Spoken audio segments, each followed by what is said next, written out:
இந்திய தேசிய முஸ்லிம் லீக், தமிழ் மாநில முஸ்லிம் லீக், இந்திய தௌஹீத் ஜமாத் உள்ளிட்ட தோழமை கட்சிகளின் தலைவர்களே, தொண்டர்களே, பொதுமக்களே, வணக்கத்திற்குரிய பெரியோர்களே, என்னை வாழ வைக்கும் தெய்வங்களாகிய தாய்மார்களே, இறைவனும் புரட்சித் தலைவர் எம்ஜிஆரின் ரத்தத்தின் ரத்தமான என் உயிரினும் மேலான எனது அருமை கழக உடன்பிறப்புகளே, எனது அருமை வாக்காள பெருமக்களே, உங்கள் அனைவருக்கும் எனது அன்பு கலந்த வணக்கத்தை முதற்கண் தெரிவித்துக் கொள்கிறேன். நடைபெற இருக்கின்ற மக்களவை தேர்தல் வெறும் ஆட்சி மாற்றத்திற்காக நடைபெறுகின்ற சாதாரண தேர்தல் அல்ல. இந்திய மக்களுக்கு விடுதலையை பெற்றுத் தருகின்ற தேர்தல். அண்டை நாடுகளின் அச்சுறுத்தல்களிலிருந்து இந்தியாவை காக்கின்ற தேர்தல். பொருளாதார சீரழிவிலிருந்து இந்தியாவை மீட்கும் தேர்தல். ஊழல் சாம்ராஜ்யத்திலிருந்து இந்திய நாட்டை விடுவிப்பதற்காக நடைபெறுகின்ற தேர்தல். உங்களின் துன்பங்களை போக்குகின்ற தேர்தல். உங்களை துயரங்களிலிருந்து விடுவிக்கின்ற தேர்தல். காங்கிரஸ் தலைமையிலான மத்திய கூட்டணி ஆட்சியில் என்னென்ன பிரச்சனைகளுக்கு நீங்கள் ஆளாகி இருக்கிறீர்கள் என்பதை சொல்லி மாளாது. விலைவாசி உயர்வு, பணவீக்கம், மாதா மாதம் பெட்ரோல் டீசல் விலை உயர்வு, வேலை வாய்ப்பின்மை, தொழில் வளர்ச்சியின்மை, வேளாண் உற்பத்தியில் மந்த நிலை என மத்திய காங்கிரஸ் ஆட்சியால் ஏற்படுத்தப்பட்ட பிரச்சனைகளுக்கு அளவே இல்லை. அடுக்கிக் கொண்டே போகலாம். இதுபோன்ற மோசமான அரசை நாம் பார்த்ததே இல்லை என்று சொல்லும் அளவுக்கு மத்திய காங்கிரஸ் கூட்டணி அரசு ஆட்சி நடத்தி வருகிறது. இப்படி எல்லா இடத்திலும் சாமானிய மக்களுக்கு எதிரான மத்திய காங்கிரஸ் கூட்டணி அரசு சில மாதங்களுக்கு முன்பு வரை அங்கம் வகித்து ஒட்டி உறவாடிய கட்சி திமுக தமிழ்நாட்டிற்கே தலைக்குலைவை ஏற்படுத்தும் வகையில் 2 லட்சம் கோடி ரூபாய் அளவுக்கு 2G ஸ்பெக்ட்ரம் இமாலய ஊழலை முன்னின்று நடத்திய கட்சி திமுக என்பதை மறந்துவிடாதீர்கள். இப்படி காங்கிரசும் திமுகவும் சேர்ந்து சாமானிய ஏழை எளிய நடுத்தர மக்களுக்கு எதிராக செயல்பட்டதன் காரணமாக நாட்டின் பொருளாதாரமே ஸ்தம்பித்துவிட்டது. எப்படிப்பட்ட கொடுங்கோல் அரசிடமிருந்து இந்திய நாட்டை காப்பாற்றுவதற்கான தருணம் வந்துவிட்டது. தமிழ்நாட்டிற்கு தேவையானவற்றை மத்திய அரசிடமிருந்து கேட்டு பெறக்கூடிய காலம் கணிந்துவிட்டது. இந்த வாய்ப்பின் மூலம் உங்கள் வாக்குரிமையை நீங்கள் தமிழக மக்களின் நலனுக்காக செயல்படும் அனைத்து இந்திய அண்ணா திராவிட முன்னேற்ற கழகத்திற்கு செலுத்த வேண்டும் என்று சொல்வதற்காகவே நான் இன்று உங்களை எல்லாம் நேரில் சந்திக்க வந்திருக்கிறேன். 2011ஆம் ஆண்டு நடந்து முடிந்த சட்டமன்ற தேர்தலில் அனைத்து இந்திய அண்ணா திராவிட முன்னேற்ற கழகத்திற்கு எந்த அளவுக்கு வெற்றியை வழங்கினீர்களோ அதைவிட மகத்தான வெற்றியை நடைபெறவுள்ள நாடாளுமன்ற மக்களவை தேர்தலில் நீங்கள் அனைத்து இந்திய அண்ணா திராவிட முன்னேற்ற கழகத்திற்கு வழங்க வேண்டும் என்று வேண்டுகோளினை உங்கள் முன் வைப்பதற்காகவே நான் இங்கே வந்திருக்கிறேன். எனது வேண்டுகோளினை நீங்கள் நிறைவேற்றுவீர்கள் என்ற நம்பிக்கை எனக்கு முழுமையாக உள்ளது. செய்வீர்களா? நீங்கள் செய்வீர்களா?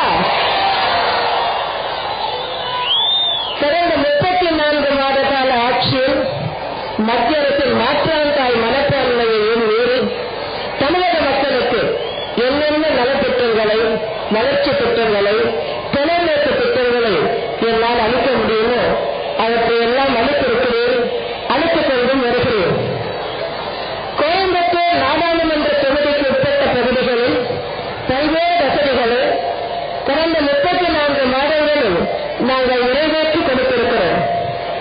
கோயம்புத்தூர் மாநகராட்சி மக்களின் குடிநீர் தேவையை பூர்த்தி செய்யும் வகையில் 113 கோடியே 74 லட்சம் ரூபாய் செலவில் நிறைவேற்றப்பட்ட பின்னர் 2வது குடிநீர் திட்டம் என்னால் மக்கள்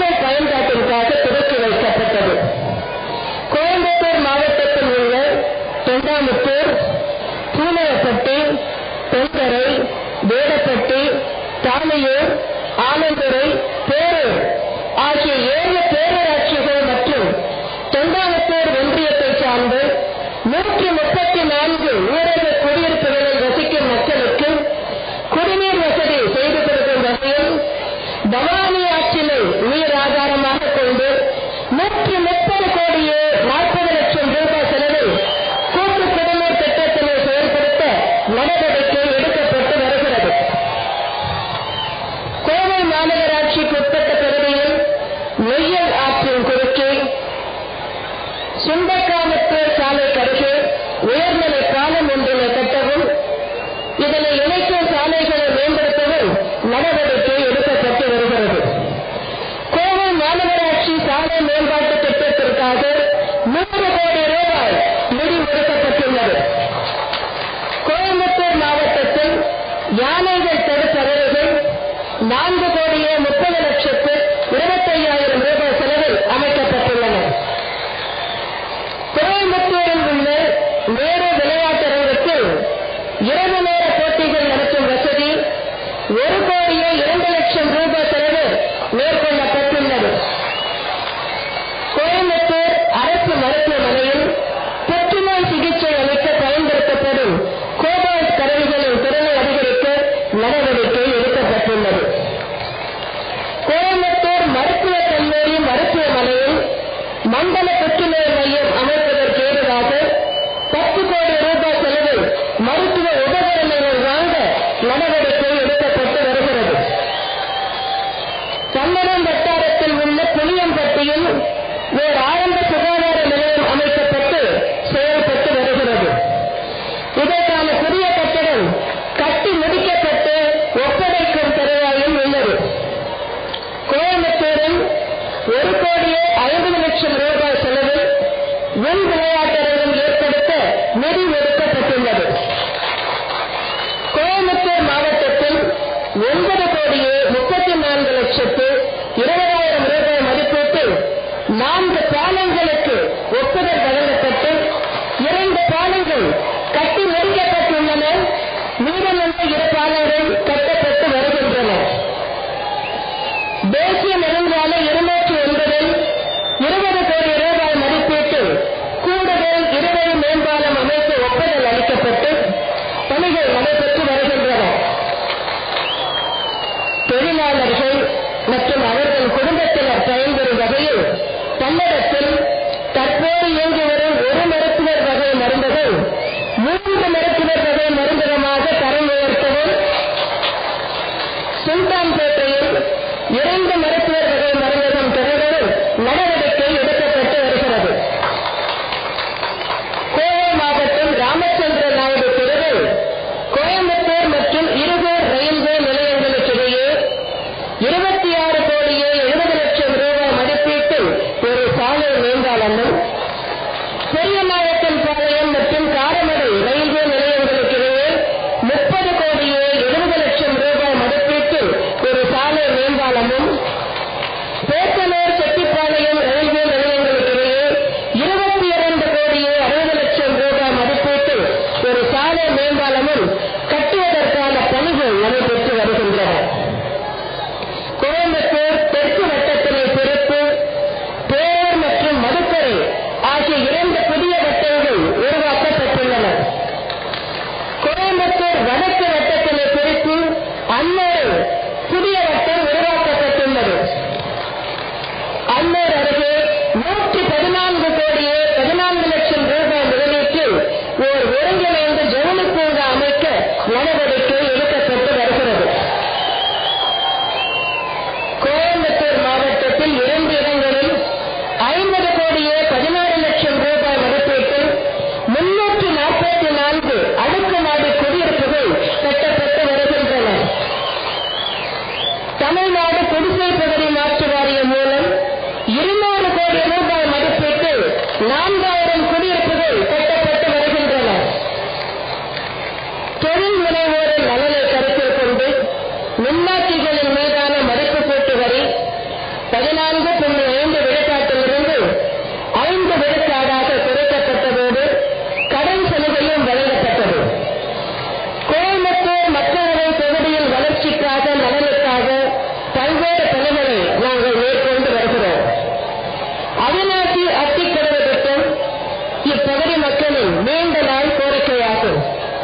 இத்திட்டத்திற்கென 30 லட்சம் ரூபாய் செலவில் மதிப்பீட்டு அறிக்கை தயாரிக்கப்பட்டு மத்திய நீர் குழுமத்திற்கு 4/4/2013 அன்று அனுப்பப்பட்டது. இதற்கான திட்ட செலவு 1862 கோடி ரூபாய் என மதிப்பிடப்பட்டுள்ளது. பவானி ஆற்றில் வரும் வெள்ள உபரி நீர் காரமடை, அன்னூர், அவிநாசி, புளியம்பட்டி, பல்லடம் மற்றும் பெருந்துறை பகுதிகளில் உள்ள 71 குளங்களுக்கும் 538 குட்டைகளுக்கும் திருப்பிவிட இந்த திட்டம் வழிவகை செய்கிறது. ஆனால் மத்திய அரசு சில வினாக்களை எழுப்பி இதனை நிராகரித்து திருப்பி அனுப்பியுள்ளது. தற்போது திருத்திய திட்ட அறிக்கை தயாரிக்கப்படுவதற்கான பணிகள் நடைபெற்று வருகின்றன. இந்த பணி முடிவடைந்தவுடன் விரைவுபடுத்தப்பட்ட பாசன பயன் திட்டத்தின் கீழ் நிதி உதவி கோரி மத்திய அரசுக்கு அறிக்கை அனுப்பி வைக்கப்படும்.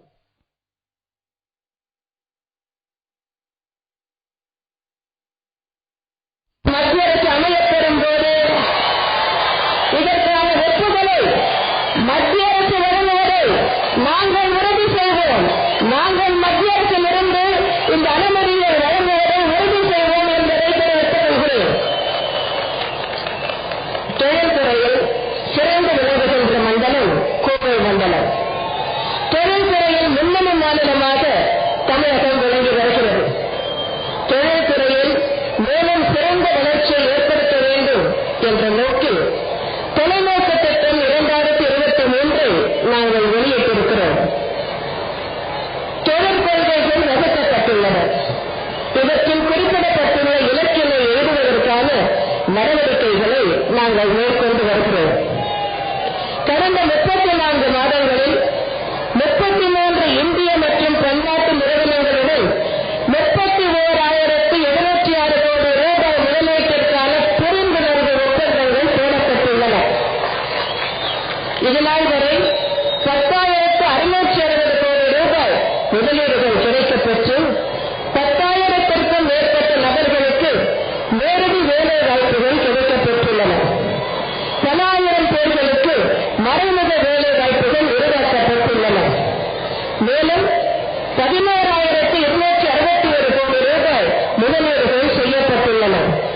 இது தவிர தமிழ்நாடு அரசின் வழிகாட்டி நிறுவனம் மூலம் 21 நிறுவனங்கள் 3,108 கோடியே 88 லட்சம் ரூபாய் முதலீட்டினை தமிழகத்தில் செய்ய உள்ளன. தென் தமிழக மாவட்டங்களில் தொழில் பூங்காக்களை ஏற்படுத்த வேண்டும் என்ற நோக்கில் தொழில் முனைவோருக்கென பல்வேறு சலுகைகள் அறிவிக்கப்பட்டுள்ளன.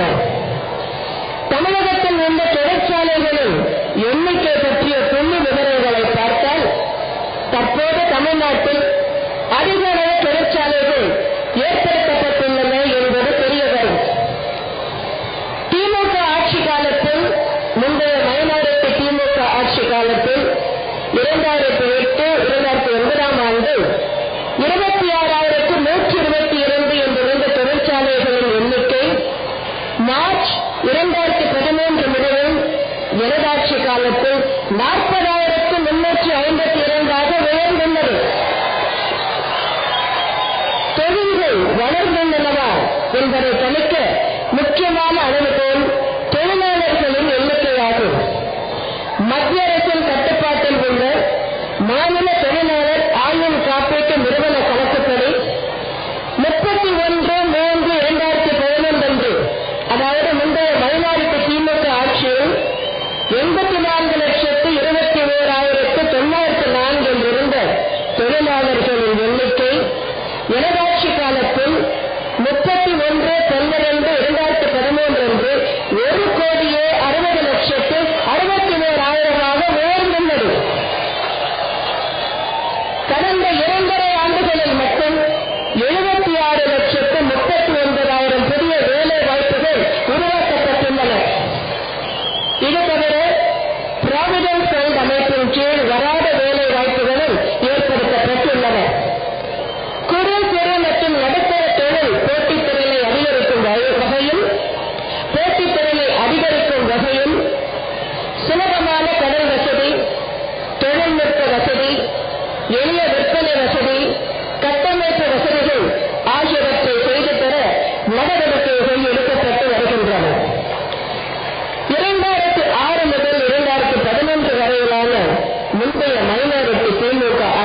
காலத்தில் தமிழ்நாட்டில் 1,78,160 குறு சிறு மற்றும் நடுத்தர நிறுவனங்கள் புதிதாக பதிவு செய்யப்பட்டன.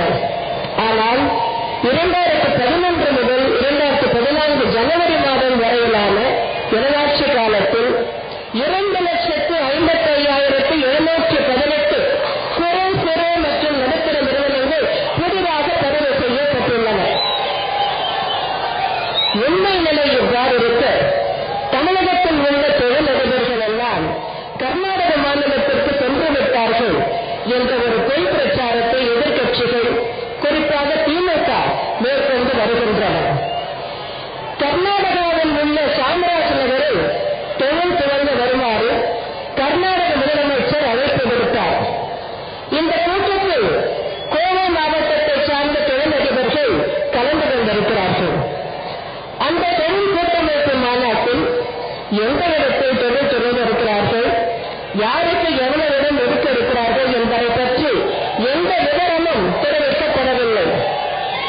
ஒரு தொழில் துவங்க வேண்டும் என்று சொன்னால் அங்கே சாலைகள் அமைக்கப்பட வேண்டும், மின் வசதி செய்து தரப்பட வேண்டும், தண்ணீர் வசதி செய்து தரப்பட வேண்டும். ஆனால் இதுபோன்ற வசதிகள் ஏதாவது அங்கே செய்யப்பட்டு இருக்கின்றதா என்றால் நிச்சயமாக இல்லை. கர்நாடகத்தில் உள்ள தொழிலதிபர்களே அங்கே செல்ல ஆர்வம் காட்டாத நிலையில் தமிழக தொழிலதிபர்கள் எப்படி ஆர்வம் காட்டுவார்கள்? இந்த கூட்டம் முடிந்தவுடன் தமிழ்நாட்டைச் சேர்ந்த தொழிலதிபர்கள் என்ன சொன்னார்கள் தெரியுமா? எங்களை அழைத்தார்கள், வந்தோம், அவ்வளவுதான். எந்த சூழ்நிலையிலும் சாமராஜ் நகரில் தொழில் தொடங்க நாங்கள் தயாராக இல்லை. கர்நாடக அரசை நம்பி நாங்கள் அங்கே செல்ல தயாராக இல்லை என்று கூறியிருக்கிறார்கள். இது அனைத்து நாளிதழ்களிலும் வந்துள்ளது. சைமா அமைப்பினை சேர்ந்தவர்களும் பத்திரிகைகளில் பேட்டி கொடுத்திருக்கிறார்கள். வேறு தொழில் அதிபர் கூட கர்நாடக மாநிலத்திற்கு சென்று தொழில் துவங்க தயாராக இல்லை என்பதுதான் உண்மை நிலை. எனது தலைமையிலான இந்த அரசுக்கு எதிராக எதையாவது சொல்ல வேண்டும் என்பதற்காக இதுபோன்ற விஷம பிரச்சாரங்களை திமுகவினர் செய்து வருகின்றனர். மத்திய திட்டக்குழு சமீபத்தில் மேற்கொண்ட ஆய்வின்படி எளிதில் தொழில் புரிய வாய்ப்பாக விளங்கும் மாநிலங்களில் தமிழ்நாடு முதல் அளவில் உள்ளது. அதாவது தொழில் புரிவோருக்கு உகந்த மாநிலமாக தமிழ்நாடு உள்ளது.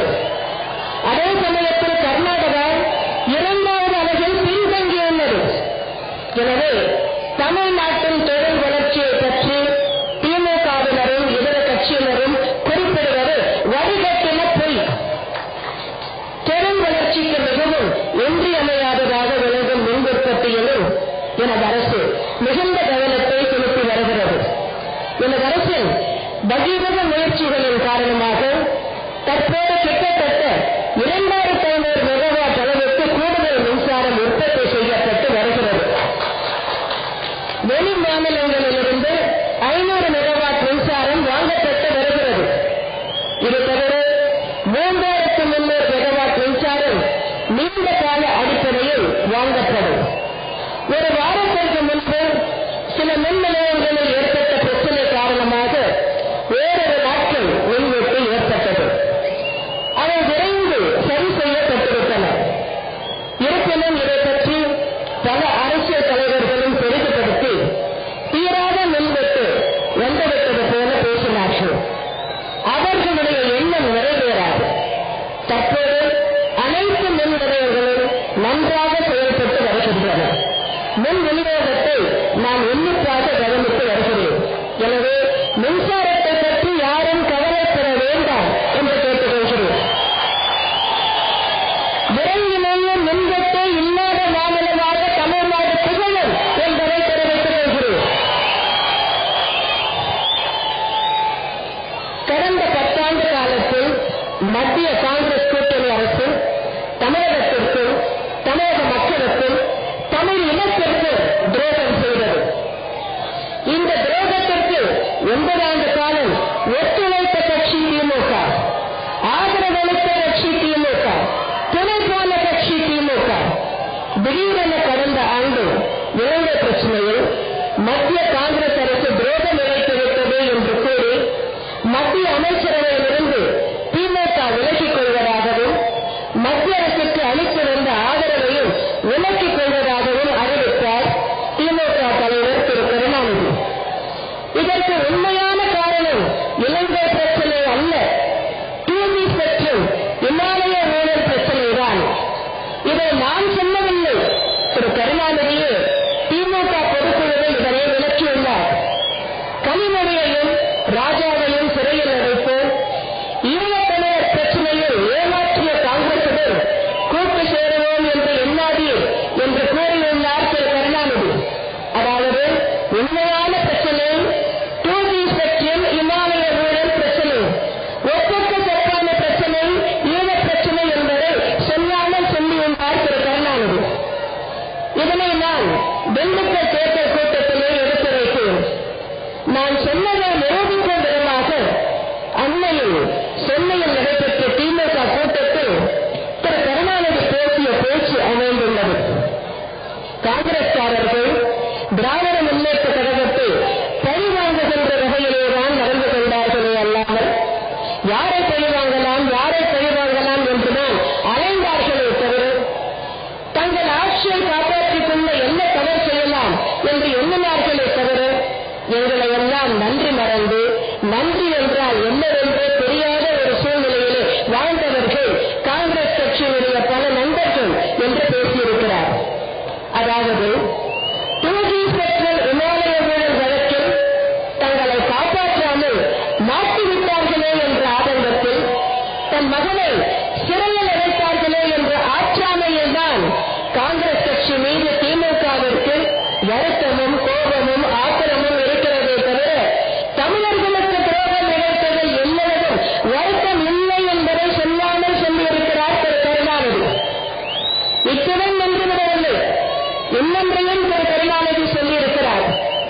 டூஜி பெட்ரோல் இமாலய ஊழல் வழக்கில் எந்த குற்றமும் ராஜா மீது இல்லை, யார் மீதும் இல்லை என்று சொல்லுகின்ற அளவிற்கு அவர்கள் தங்களுடைய வார்த்தைகளிலிருந்து பின்வாங்கிக் கொண்டிருக்கிறார்கள். எந்த இலாக்காவும் எதையும் கண்டுபிடித்ததாக சொல்ல முடியவில்லை என்று கூறியிருக்கிறார் திரு கருணாநிதி. இதைவிட ஒரு வடிகட்டின பொய் வேறு எதுவும் இருக்க முடியாது.